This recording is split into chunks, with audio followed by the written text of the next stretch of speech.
Hello YouTube and welcome to another review.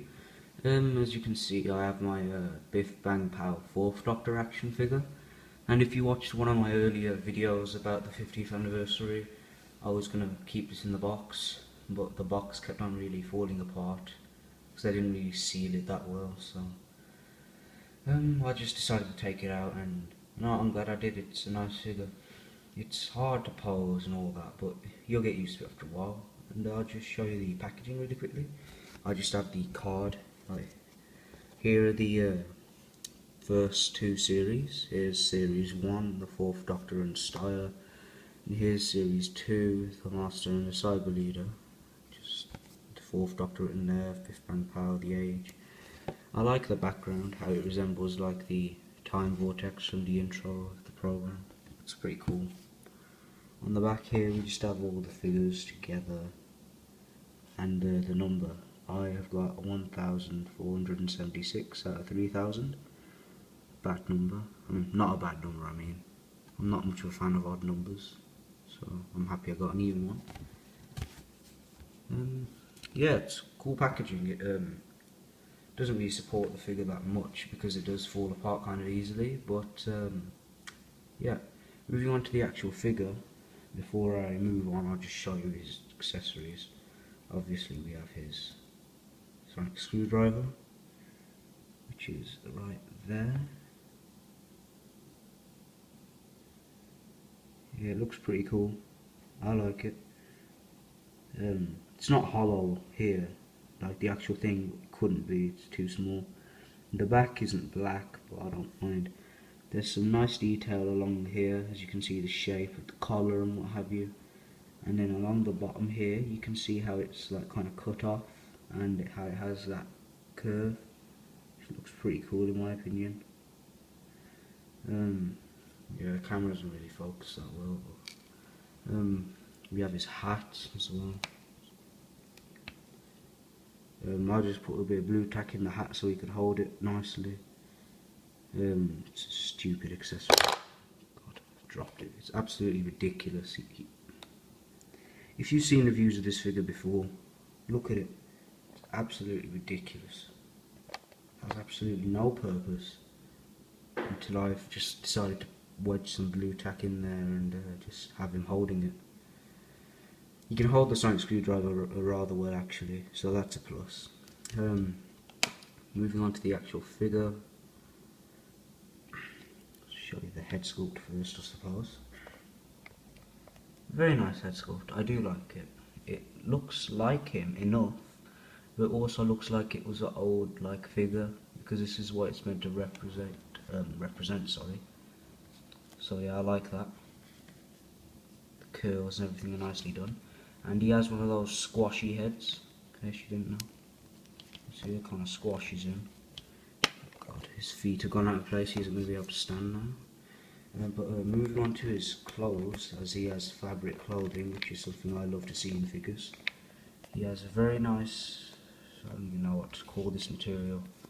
It's like velvety or well, whatever. It's a very nice material, I do like it.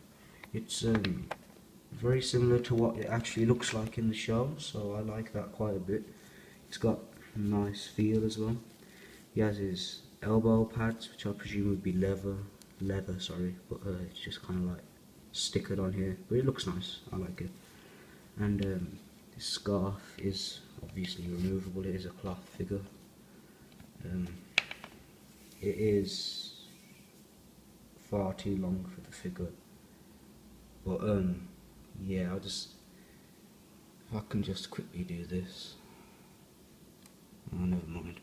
It is roughly the same width as my stage, as you can see there, so it's pretty long, but you know what, I'm glad that they made it longer than it's meant to be, than shorter than it's meant to be, you know. It turned out alright, I think, and I can show you all the other details with that off now. He has pockets on his jacket, which is cool. He has collars and stuff like that, but to be honest with you, the way they designed it, you can't really display it that well. It looks kind of crap anyway. He has his shirt collar here, and a tie with an elastic right underneath there.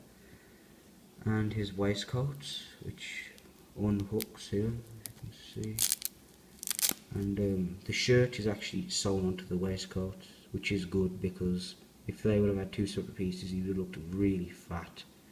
The figure does look kind of fat anyway because of how the tie is underneath the Velcro, but it doesn't matter. Here we have his trousers, and they look nice.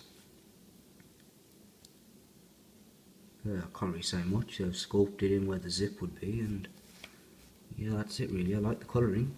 And what I did was I went off and gave him some socks of his own. This is actual fabric, and I put a bit of sellotape on the top there so they'd stay in place. And yeah, the fact that he has socks on I find is pretty cool. You know, just makes him seem more realistic. And as far as articulation goes, he has a swivel in the head, no ball joint or anything. His arms can move out, but I wouldn't recommend going further than that. As if you know these figures, and you know that back when they made them, they had elastic and all that stuff in, you know, to hold all the joints in place.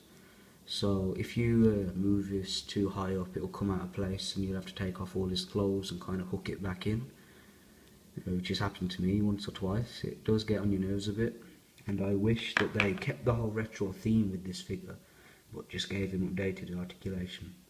But what are you going to do? It's not that bad. It will last, because some Mego figures from back in the 70s are still around, and you know, they're still in good condition. His arms can move in and out as well. He has a bend in the knee and elbow, a swivel in the wrist, and a hinge as well. He has a ab crunch, a very good ab crunch, I have to admit, and a swivel in the waist. His legs can go that far out, they can go out to the side, he can bend at the knee, at the feet, he can swivel, and as far as articulation goes in his legs, it is really good.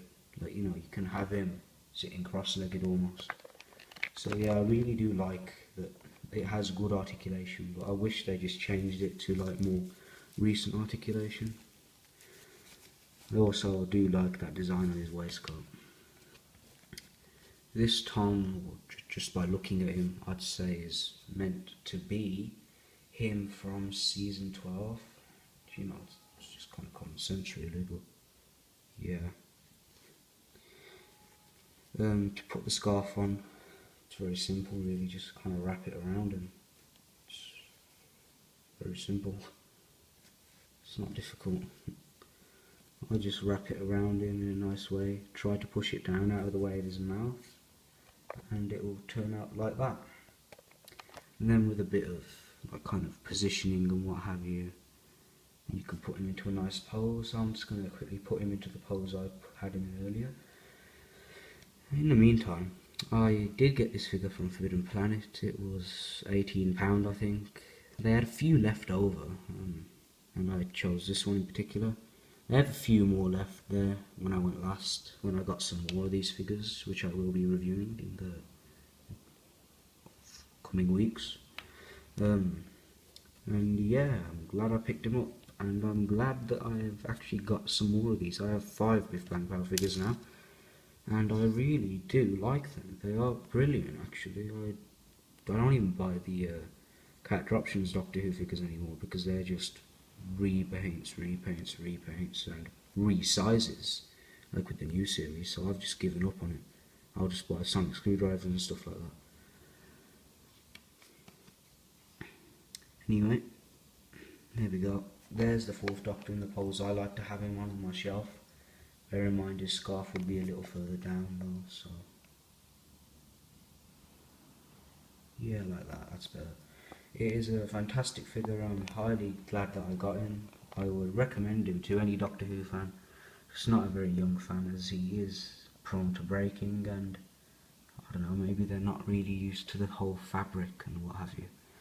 But as a whole, I really do like it. I'd highly recommend it, and I'd give it an 8 out of 10, because I'm not that fond of the fact that they kept the original articulation instead of giving it modern day joints and ball hinges, but you know, and the hat is just pathetic, and the clothes are a little bit oversized, and I did need to iron out his trousers. But you know, apart from that, it's a absolutely fantastic figure. I'd highly recommend him once again. And yeah, I'll probably review my Commander Steyr figure next. I do hope you enjoyed my review, and I'll see you next time. Bye, YouTube.